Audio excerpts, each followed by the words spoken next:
Hi, this is Christy with Sapphire Skies Farm, and I would like to invite you to come with me and see my strawbale garden. It is on week 3 of June, and it's starting to really produce a lot and grow a lot, and it's getting fun, so come on. Okay, so I'm gonna head into the garden now. I have to admit that I started this video this morning and my phone died. So please excuse that I have a hat now because it's the end of the day and that happens to me every day. And my hair's up. Anyways, here's the garden. Let me turn this around. I'm heading in.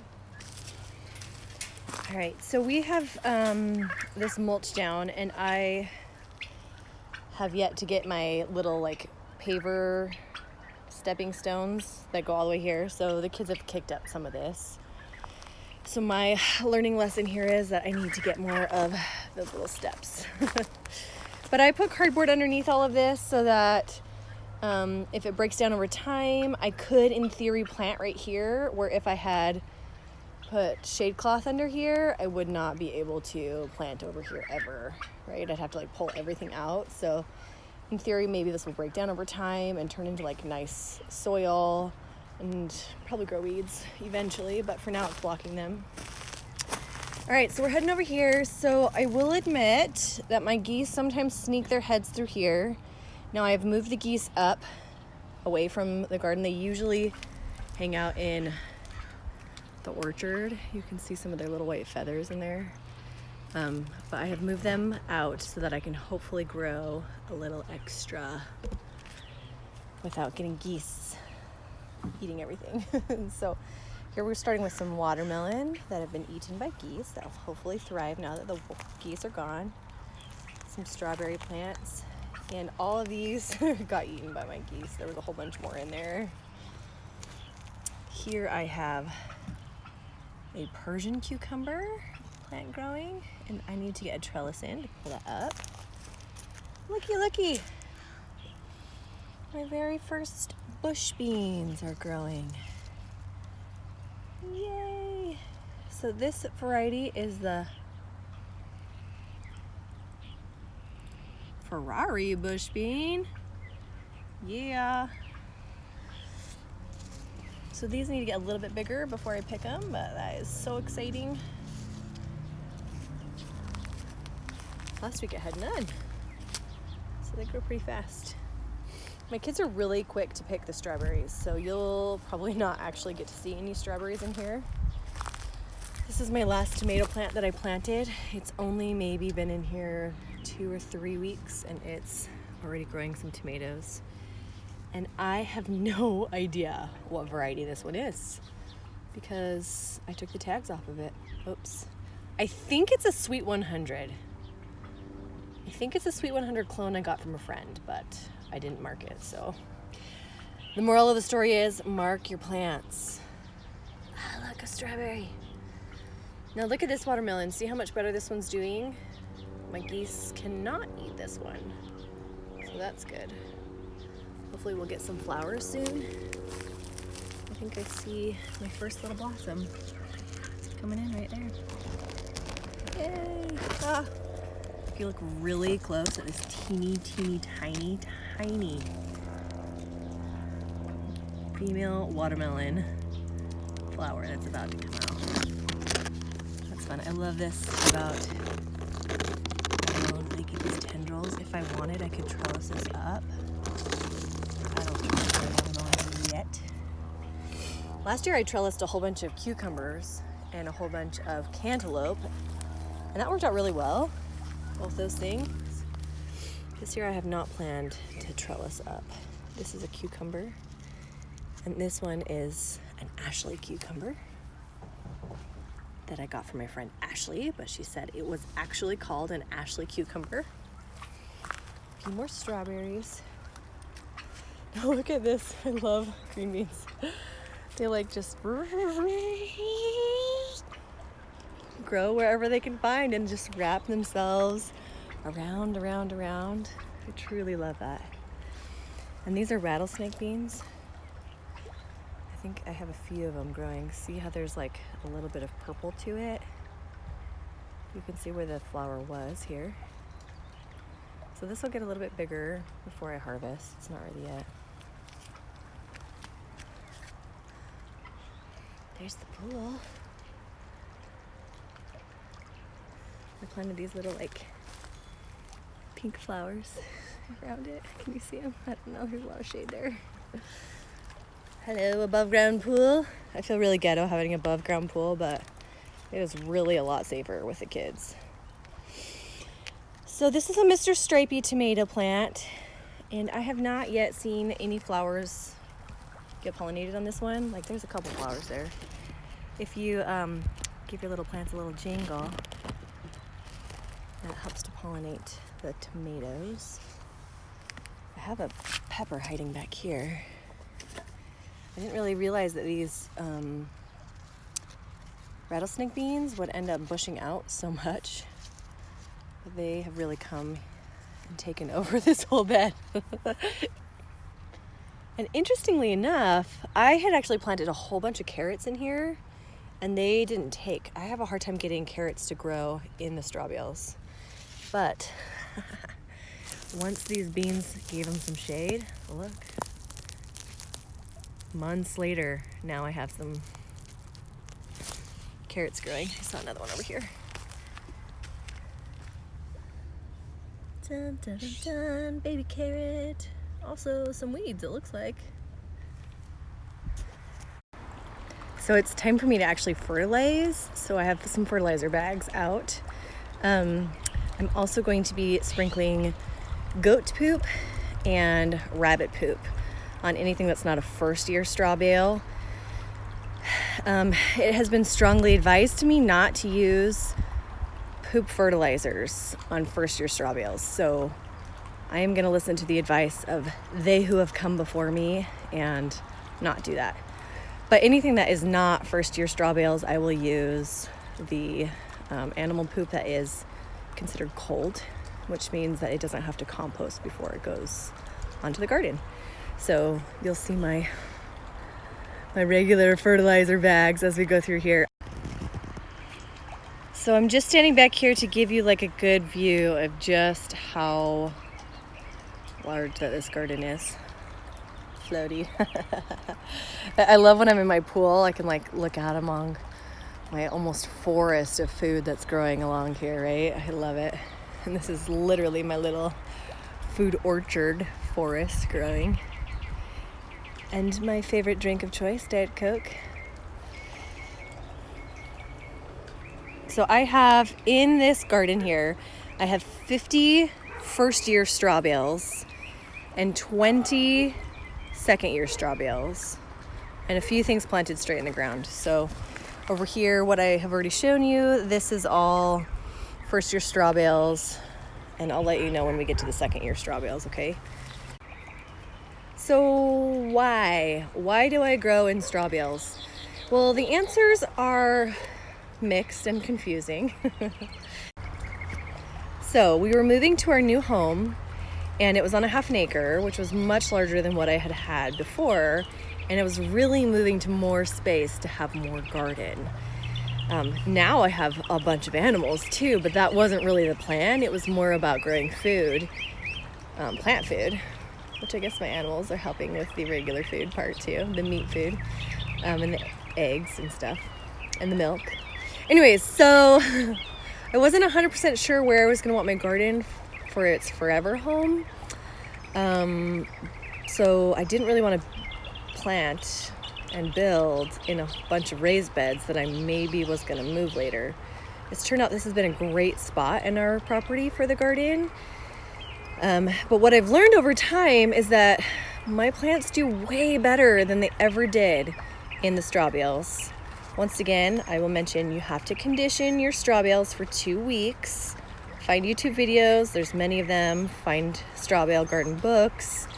Follow the conditioning process to a T, okay? If you're gonna do this yourself, don't just try to plant in a regular straw bale. They actually become compost before you plant in them.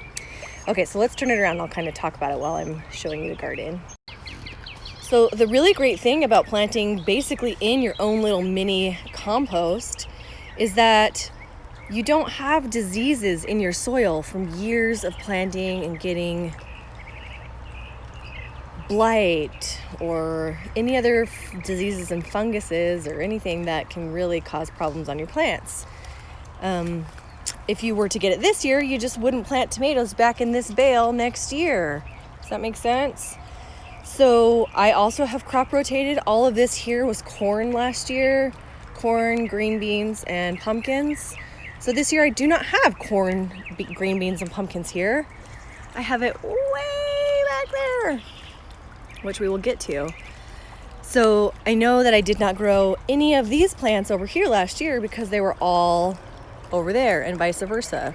So it's really important to crop rotate. Don't plant your tomato in the same spot every year, or your cucumbers or your squashes. Rotate, change it up. It will really benefit you in the long run. So let's just walk through here a little bit more. Here we have a black-eyed Susan that's opened. This is here to bring in the pollinators, and we had a whole bunch of butterflies flying through here today. It was really beautiful. And then another companion plant are the marigolds. Here I have a watermelon and a honeydew. I might actually try to trellis this honeydew because this is a pickle bush cucumber. And if I trellis the honeydew up, then the watermelon here can take up a lot of the space down there. And this pickle cucumber can bush out, and the honeydew still has a chance to grow up. So I'm gonna try to do that. Hello, orchard. I'll come to you later. Now this is a potato leaf variety, and it is the summer sunrise tomatoes. And I am not really seeing any that are growing on this one. I thought I had seen some last week, but I don't know. I did chase a squirrel out of here this week. So, dear cats, do your jobs. Oh, these are so awesome. Check this out. Look how big that is already, and it's still so lime green. That means it's gonna get so much bigger. This is an Amish paste tomato. I am literally growing this specifically because I hear these are the tomatoes to grow if you want sauces. And I love sauces. They're gonna be super meaty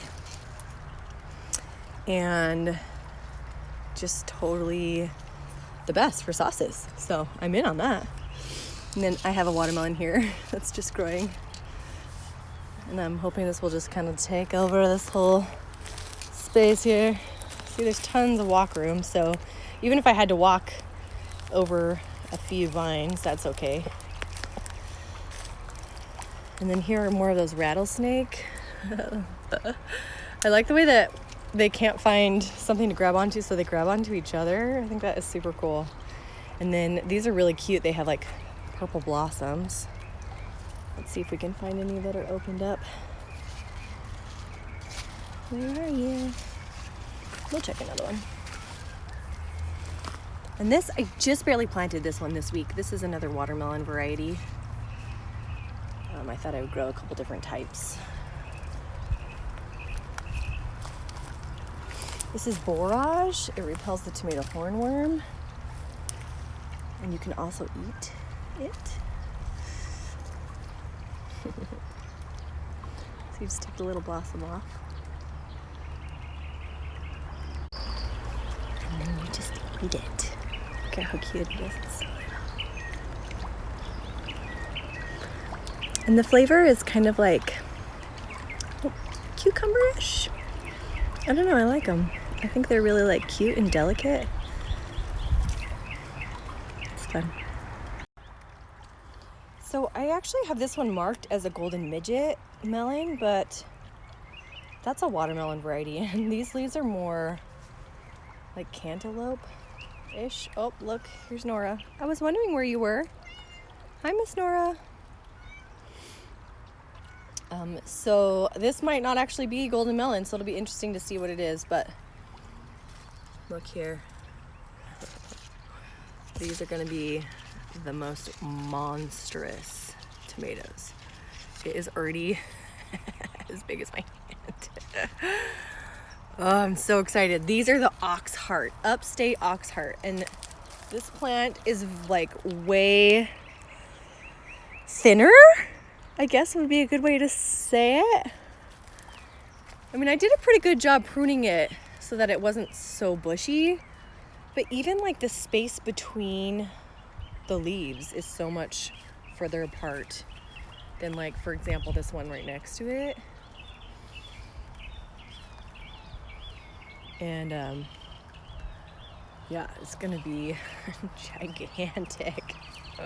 I mean, check them out. They're so big. It's really hard to like get a reference, but look, like, there's my finger, right? It's big. And there's a bunch of them. I'm excited. I don't know what the flavor is gonna be like. Like, yeah, I'm really excited. And then here's a new one to the garden this week too. See, I didn't even put the pot away, but I had this like empty spot here and was feeling like it was too late to start something from seed, so I decided I would grab these Japanese yard longs from El Plantillo here in Escondido.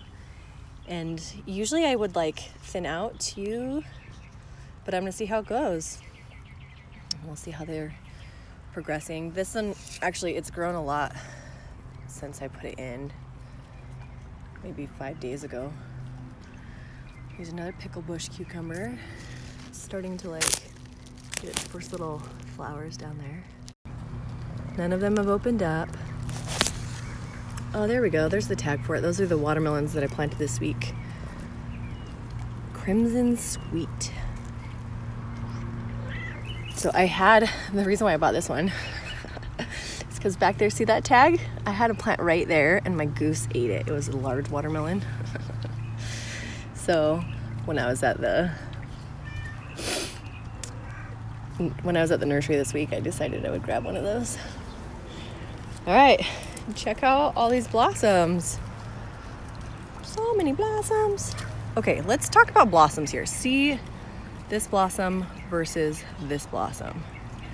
Let me see if I can get them both up there. Do you see the difference in the two?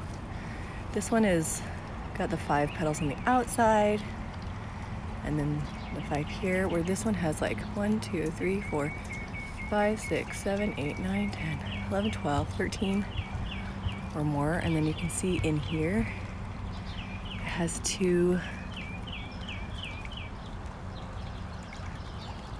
there, where this one has 1. This will be a great tomato.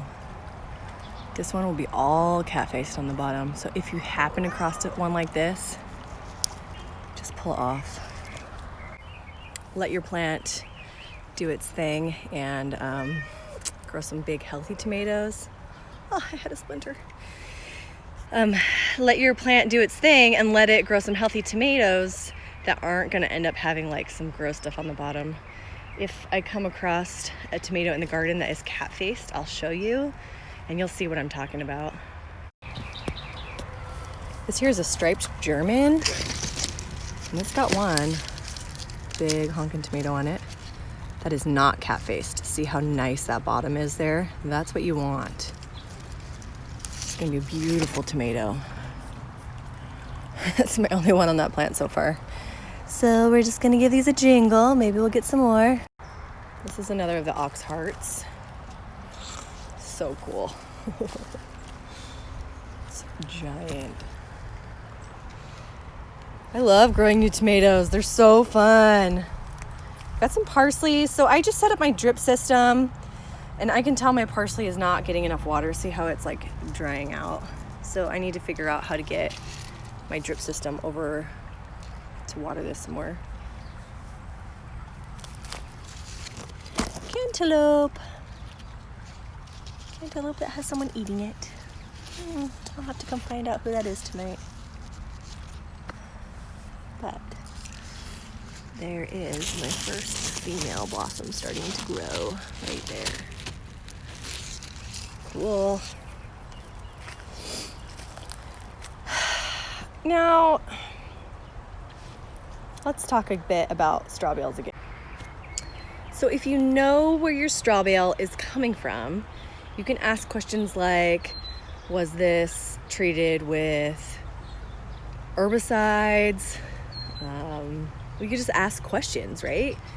I, however, was not able to say, is this organic? Was this treated with pesticides or herbicides? Because my straw bales this year, I got from like a haunted house. So I got them cheap. And this bale right here, it has not successfully grown very much of anything. See how tiny these watermelons went in at the same time as those first ones I showed you that were big. And these green beans went in at that same time as those beans that are growing all the way up over here, you know? So I think that this bale was treated with some kind of herbicide wherever it was grown. And luckily not all of mine were treated with that. It's just one of those things. There's some more borage.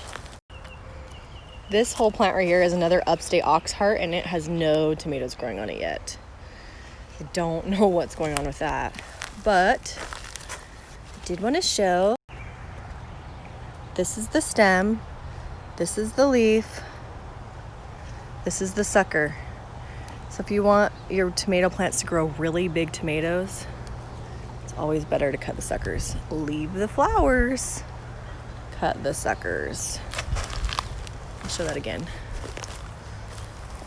Leave the flowers, come up here and find the sucker. So it's good to get them before they get really big. Like this is a sucker that I did not get early enough. I can come back and chop that off if I want to, but I might just leave that one there. Sucker. Now, if you're just looking for like quantity, you're looking to get lots of tomatoes and you're not worried about size, then you can leave those suckers and you'll get this huge bushy thing that you have to like dig through. And that's your choice. You can do that. I, however, for these Oxhearts, I'm trying to grow a massive tomato, you know?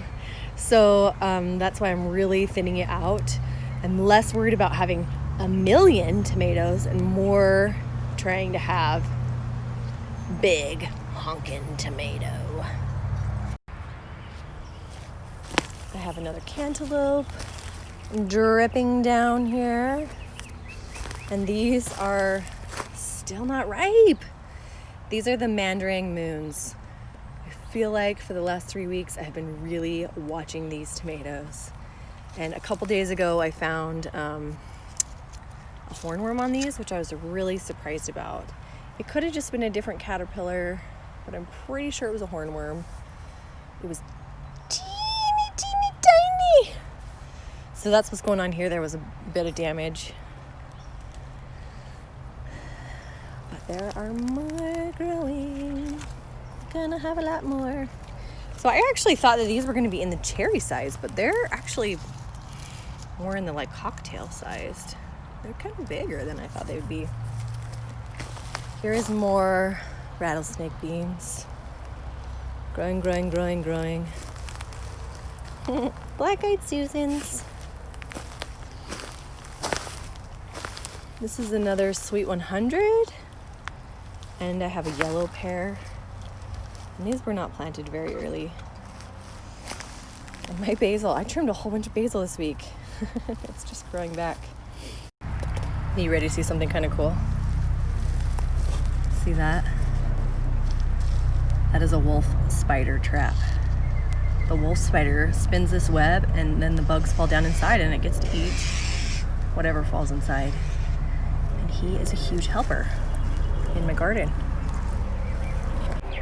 I don't think I'd really ever had those before I moved to this house, but they are kind of cool. I like them. Okay, so we just did this whole long area here. I'm gonna come back in and do these tomatoes. These are the Chadwick cherry tomatoes, and there's a whole bunch of them in there. and I've already had a whole bunch this week. So that's pretty fun. If you see this stuff yellowing out like this, you really want to come in and trim this stuff off to let the new foliage get thick so that you don't get a bunch of disease in there. Look, last week I was like, I need to remember to get in here and prune this out. And it is like not. I did not find the time to do it. I hurt my ankle this week. And so I've done some resting and holy forest of tomatoes. So likely I will end up with a bunch of problems in this later on in the season because it's just so many tomatoes. It's gonna be hard to like harvest in there. Oh well, we take life as it's handed to us. But guess what? Cute little golden plum tomato. Aren't they so cute? They're actually really sweet. I hadn't had them before. Like I said, I was trying out a lot of new varieties this year and they're really yummy. Here we have a Pruden's Purple beefsteak that is ready for me to take. Let's check out the bottom. So this doesn't really have cat facing. This is really normal for what the bottom of an heirloom would look like. That's a pretty good heirloom right there. The first sunflowers are starting to open. That is just gonna be so great. Sunflowers are really great in the garden. They bring in a lot of the pollinators. They see this bright yellow head and they just come. And then they find these little tiny ones and they're able to pollinate a lot better. I had planned on having a lot more sunflowers this year, but not everything works according to plan. But it looks like we're gonna get a lot. See all these little heads here of sunflowers. Now, if you see this on your sunflowers, just know that the birdies are doing their job. They love to eat this, and then while they're sitting here, they look around and they go and get the little caterpillars and stuff off the plants. So that is a really good sign, actually. It is gonna be a very good day today. I can already tell because look at this. The yellow pear tomatoes are ripening. This is one of Ruby's favorite things in the whole world. She cried last year when I pulled out the last of the plants. But it looks like there's about 3 of them that are totally ready for me to bring in. She's gonna be pleased. Ta-da! This one's still a little bit green. It'll ripen off the vine just fine. There's so many tomatoes in here. I spy with my little eye something turning red. It's not totally ready yet, but this is a striped Roma. You can see it on the green, but they start striped. I'm gonna give it a day or two.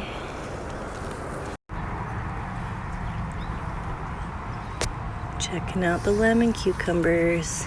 I see the first one growing. It's looking good.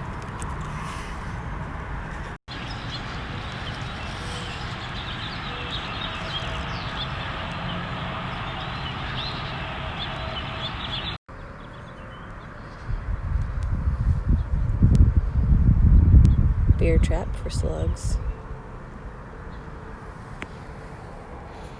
Cucumber growing up, some strawberries over here. This is the Scarlet Runner, and it has a whole bunch of these gigantic green beans on it. I think we're eating these for dinner tonight.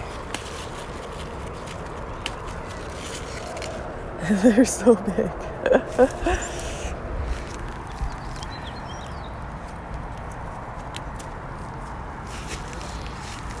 I gotta get some strawberries. Look at these guys, they're so big.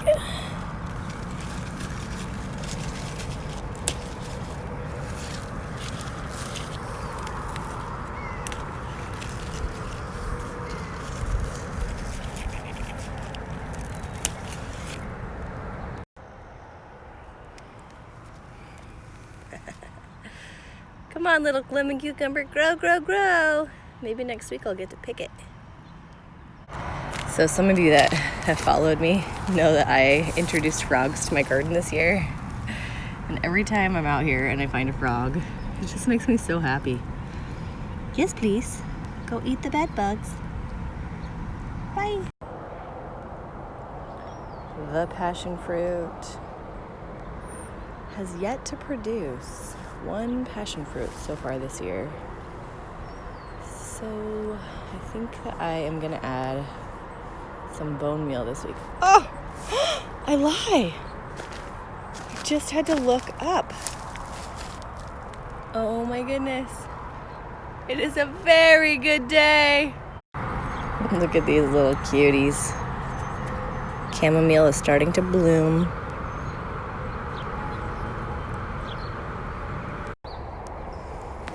This is the sweet potatoes in my pots. And they're starting to really trail all over the place. My neighbor says that he likes to eat the leaves.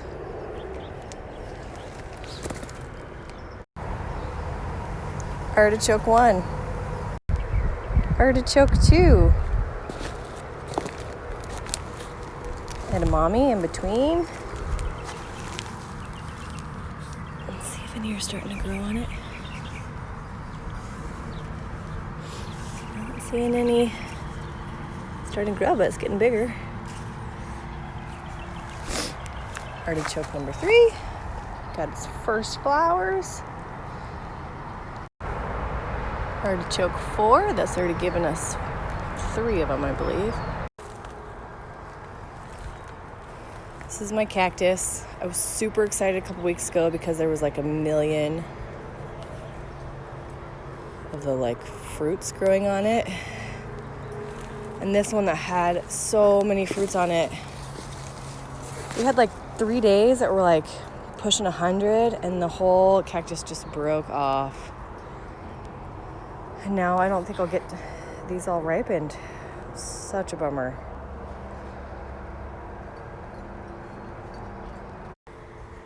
This is my 5th artichoke. I didn't really plan on how hard it was going to be to get to that one. But it hasn't really given me any flowers yet. It's the largest one. But between the corn and the cactus drop, it's hard for me to get back here. It's very interesting that this one's put forth so much effort and energy into like getting green and large. And the others have put more effort into making the flowers. And this is the last artichoke, and it looks really sad, especially in comparison to the other one. And I've said this before, I'm pretty sure it's because it's on a slope and a lot of the water ends up flowing down here. You can see that it's all wet.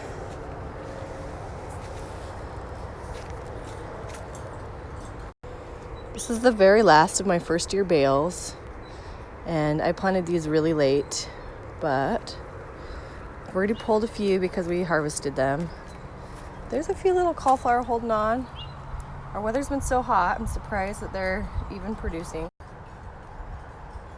And the black-eyed Susans are starting to open here. But look at this. This is my volunteer tomato that's just taking over. And it has a million little tomatoes on it. But the other thing it has on it that's not the best is it has these spider mites. I don't even know if you can see them, but there's kind of like this webbing here. And these little teeny tiny little spiders on there. So I have to decide if I'm going to pull this whole plant or if I'm going to use my first anti-bug solution. A little bit of neem oil on those because those guys will get to all my other tomatoes if I'm not careful. I mean, but they're definitely producing. I already brought in a whole handful of these yesterday. Just like covered, absolutely covered in tomatoes. I don't know why the ones that I put no effort into are the ones that always do the best. Mother Nature knows better than I do. Anyway, so down below here are these cauliflower, and these are getting a lot of shade, so I'm thinking that they might get bigger heads, hopefully. When they actually do produce, if I can even get to them. Funny little volunteer tomato. That's the end of my first year straw bales. Technically, I threw the artichoke in there and some of the sweet potatoes. But let's tap into those second year bales real quick. Just planted this little ground cherry. It's getting its first flower. I love ground cherries. So does my little Declan. And then we've got a zucchini. And like this guy just went in. I think it was either last week or this week. This whole bed I just planted because we had harvested potatoes. And then we got some watermelons in there. And I haven't decided if I'm gonna trellis them up or not. Try it out. We'll see. And here's a honeydew. And one more ground cherry. Just a little one. Just coming. Getting the first little parts of life going in it.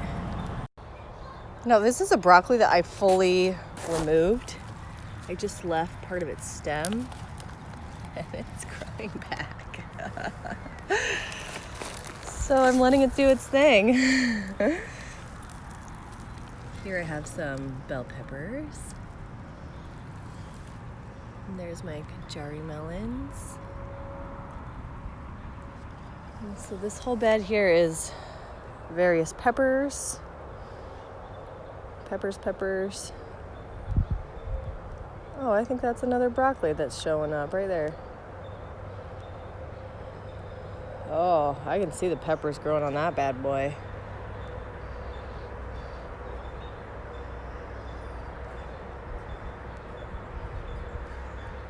I've actually been really unsuccessful with peppers in the past.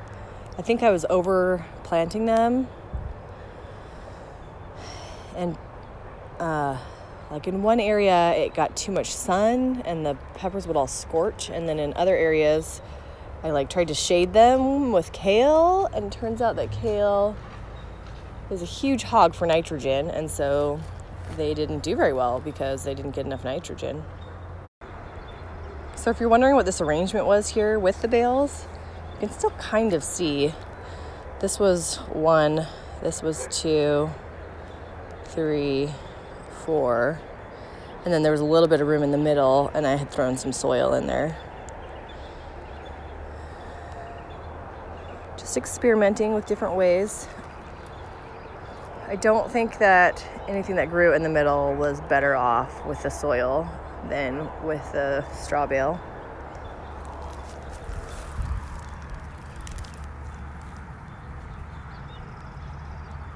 It's doing well, but this one has got some damage on it. Somebody enjoyed that. I'm sure one of my animals will enjoy it also. This is also a Romanesco broccoli I had chopped the head off of. And this is what's coming from it. I mean, it's totally going to seed, but I'm going to let it so that I can collect the seeds. It's nice because I don't have any other brassicas that are going to seed right now. And so I know that this will be true to the Romanesco broccoli in this situation. Okay, guys. The corn is really growing. It's reached the top of my trellis here.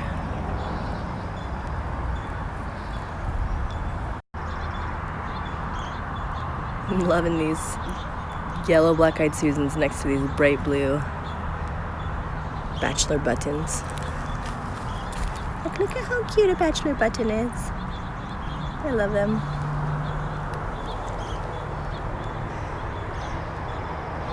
Some of the corn is definitely taller than the rest of it.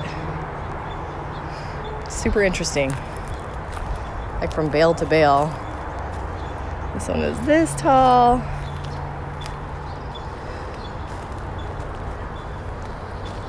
These ones are kind of short.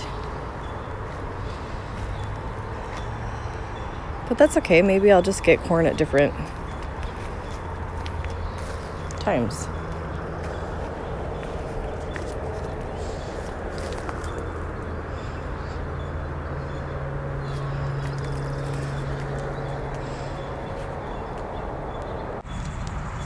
These will be pole beans and they'll grow up those corn stalks. You can see the first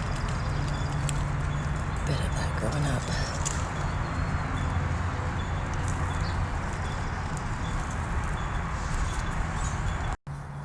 The other thing I planted this week was I went in and put like my watermelons and cantaloupes and honeydews that will end up trailing all throughout here. A couple pumpkin seeds got put in. So eventually this will all be hard to get through. But these are second-year strawbales.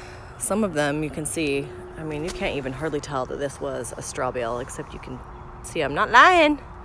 There's the strings.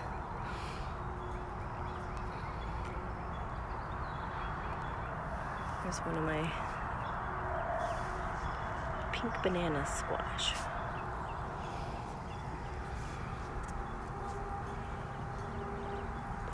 And then I just have mulch on the ground in between. But this also has hardware mesh under it to keep rodents from coming in. As much as I can in the whole garden, I have hardware mesh under it. This loofah, I let overwinter. And I'm not gonna be able to get through here pretty soon. Oh, it's funny.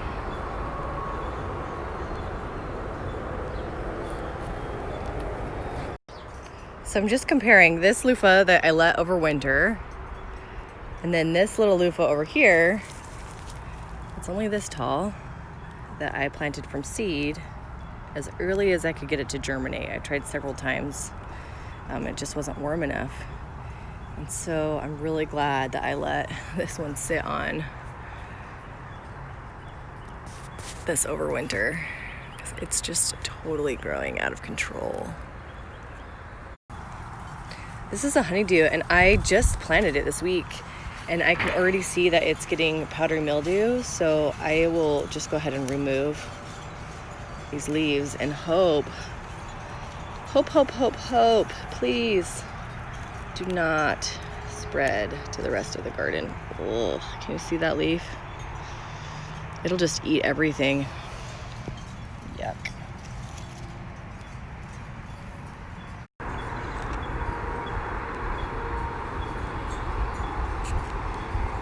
This loofah is even growing in that straw bale, okay?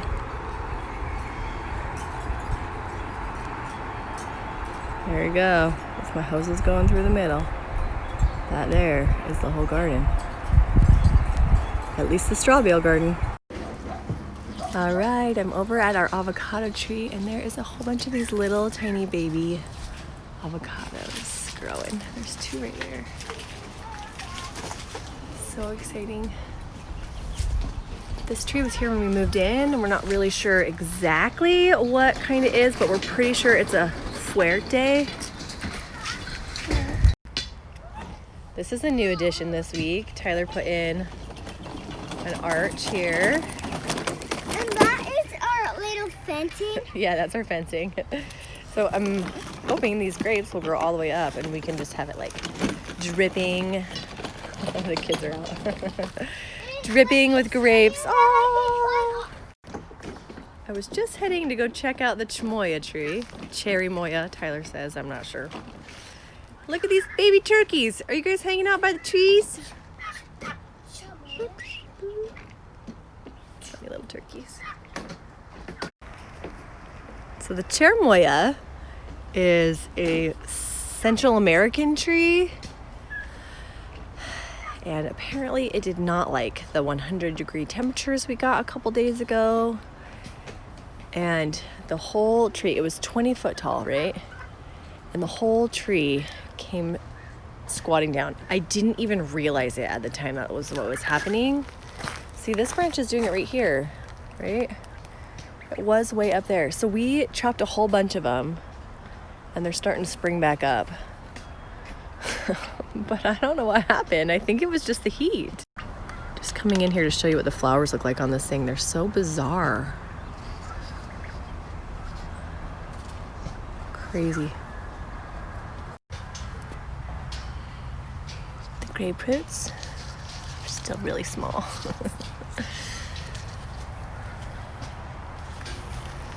This is like the tree of all wonders. This tree is strawberry guavas. It has these like really fun little like, almost reminds me of fairy flowers. And then it makes a whole bunch of these fruits. Oh, look, some are growing right there. And when they're ready, they turn like magenta. They're the strawberry guavas. I love them. By the time that summer like really hits and it's really hot outside, I will be out here every day picking. Between the green beans and the guava, it's gonna be like picking all the time. Oh, chickens. Did you guys come down here? I've never seen you down here because the geese are usually down here. Well, I think that's the end of the fruit actually growing on much of my trees. Well, here's a little bit. This is a guava type. I don't actually know what it is. What type of guava it is, that is. So look at this. This is like, I believe that's the flower, and then like the bud, right? And then it opens up and flowers. And then whatever grows from there. I would have totally thought that was just like, oh look, I got fertilized guavas. This guava tree, when it's ripe, you can smell it from like the front yard. It's so intense. I have 2 trees here that are just out of control. We've pretty much ignored them because we don't like the fruit. They're the Mexican sweet limes. I mean, I don't know. Ruby will eat them, but we just don't really like them. We're trying to figure out if we're going to graft onto them. This is my nectarine tree. And we trimmed it way back this year because these suckers actually ended up growing like all the way as tall as the tree last year. And they're growing back again. More work to do. Anyways, what I wanted to show on the nectarine tree is not that it has any fruit, because it does not. But I have this leaf curl, and it's not like really bad everywhere, right? You can see it in a couple little places. And that is something you need to treat should you have a nectarine tree. You need to treat it in the winter when all the leaves are gone. They have sprays for it. We didn't have it last year, so I didn't really think that I would need to do it, but now we know. I'm gonna do it every year. Our newest addition to our orchard, this little tree. This is one of those like gopher root guards. It keeps the gophers from really like attacking the fragile roots as it's just barely starting. And hopefully, just hopefully, it will survive. The other ones we planted last year had them, but it looks like they've been buried. So that was the pear tree. This one is an apple tree.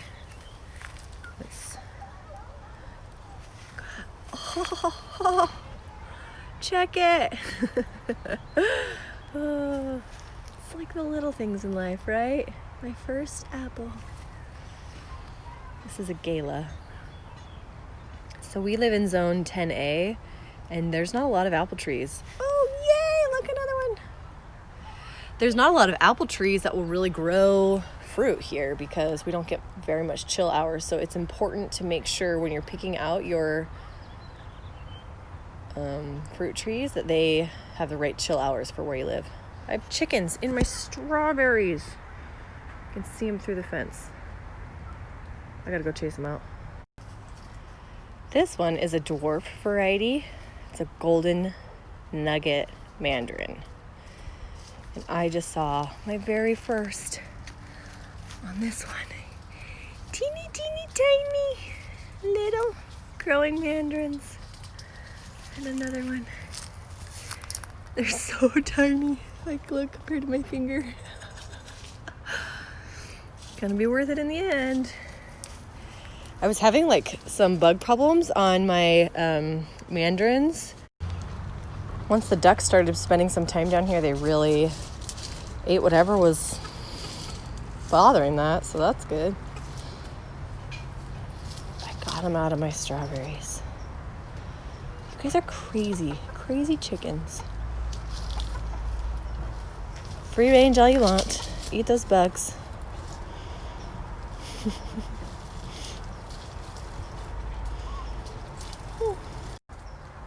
So since I've had my geese and my ducks down here, I haven't been very good about like pruning all of my fruit trees, because I just let them out every day and put them away every night. But I have them in the front yard now for a while, so there's going to be a bunch of pruning that's happening here. So this one's a little out of control, but this is our loquat tree.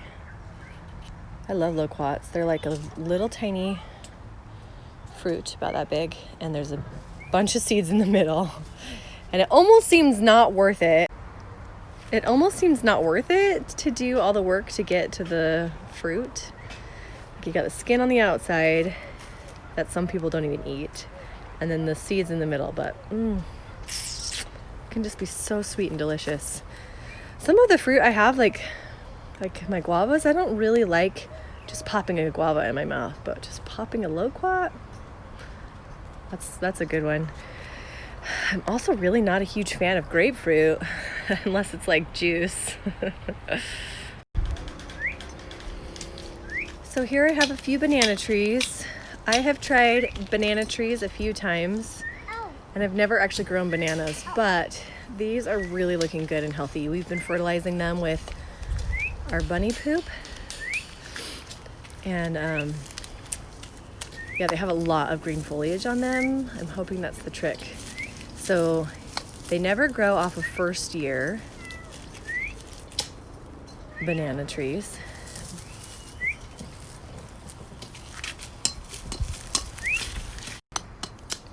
So banana trees, they grow like a whole bunch of little pups down at the bottom. And then there's like the mother plant or whatever. And so the mother plant will not, or no banana tree will grow bananas their first year. It's not until their second year. And then they'll start growing more pups also. So you don't want to get rid of your pups, which I don't have any yet because these are new. I'm in the front yard now, and this is where I've been letting my geese hang out. They're like cutting the grass down. Oh, a bird. He's gonna eat my blueberries. Along here we have the blueberries and raspberries. And the blueberries are kind of on the end of their cycle right now, but the raspberries are just starting. And currently I have them like all kind of draping everywhere in there. See how they just kind of like come across here and then go across there and stuff. I like that look for now, but I'm considering putting them so that they go up also. So we'll see next week what I've decided to do. If you look back here on this back wall, oh, look at the sunflowers. This was a volunteer. It's so fun to have volunteer sunflowers. Of course, the ones that I planted didn't survive, but the volunteers did. So along this upper fencing here is the loofah and the grapes. I'm gonna go get closer so you can see them.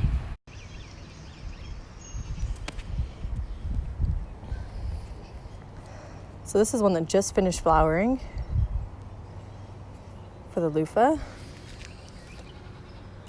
You can see a couple more. This is what a male loofah being pollinated. Are you taking the pollen from the male over to the female? Yeah, do it. This one's probably like a couple days past being pollinated.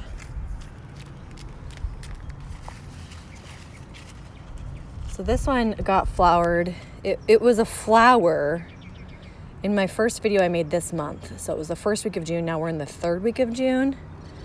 So it grows that much in 2 weeks, but it's still a baby.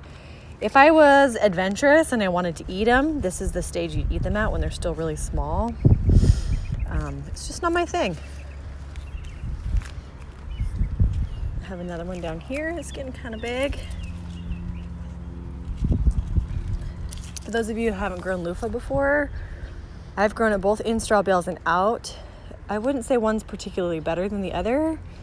It just depends on what you have for like strong fencing.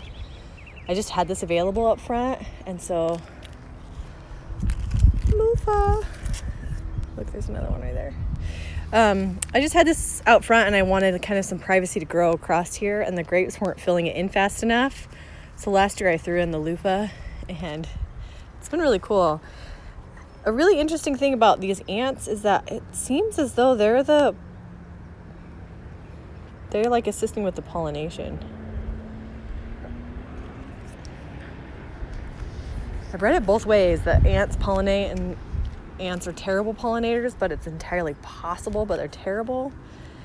But with my loofah, I find way more ants than I do bees, so I'm not really sure. There's so many. The last thing I'm showing in here are these Concord grapes that have not gotten big enough yet or turned purple, but they are growing.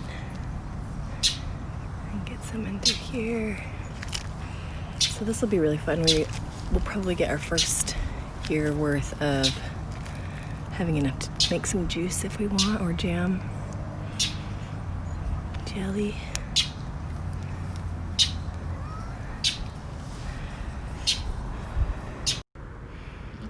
This is the last thing I'm going to show today. This is my Marion berries.